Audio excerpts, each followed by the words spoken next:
La région Bourgogne-Franche-Comté a désormais son logo annoncé discrètement. Il fait aujourd'hui parler beaucoup de lui, en bien ou en mal, c'est selon revue d'opinion collectée entre Besançon et Dijon par Claire Pin et Amélie Doué. Un nouveau logo pour symboliser l'union de la Bourgogne et de la Franche-Comté, mais force est de constater que cette nouvelle identité visuelle divise plutôt. Un peu tout le monde aurait pu trouver ça, que c'est pas ouf comme logo pour 18 000 €, non? Il est simple, c'est soft, mais bon, on comprend le message. Donc moi, il me choque pas. À mon avis, c'est pas vendeur, je ne sens pas vendeur. C'est un peu long. J'aime bien la couleur, et il n'y en a pas assez. Il n'est pas parlant.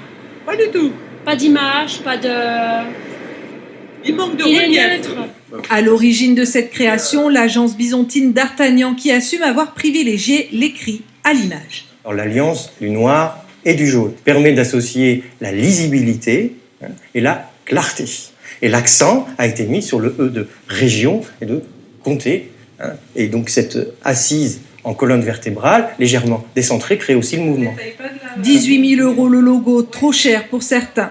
Pour une grande région qui compte 2 820 000 habitants, cela revient à 0,006 € par personne. C'est un coût qui correspond au prix du marché et je dirais qu'on est plutôt dans la fourchette basse des prix du marché pour ce type de création pour un logo.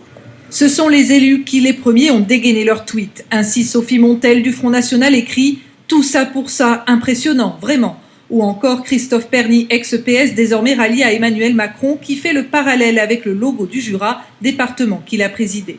En Côte d'Or, le président du conseil départemental ne décolère pas non plus. J'ai découvert le nouveau logo de la région comme leader de l'opposition en allant consulter le site de la région. Tout ça s'est fait complètement en catimini. Je ne sais pas par qui, je ne sais même pas quelle agence était recrutée pour faire ça, mais quand on voit le résultat, c'est consternant. Pour permettre aux Bourguignons et aux Francs-Comtois de participer à leur nouveau logo commun, François Sauvadet propose dans une pétition en ligne de lancer un concours graphique destiné aux lycéens. Des internautes ont eux déjà posté leurs suggestions.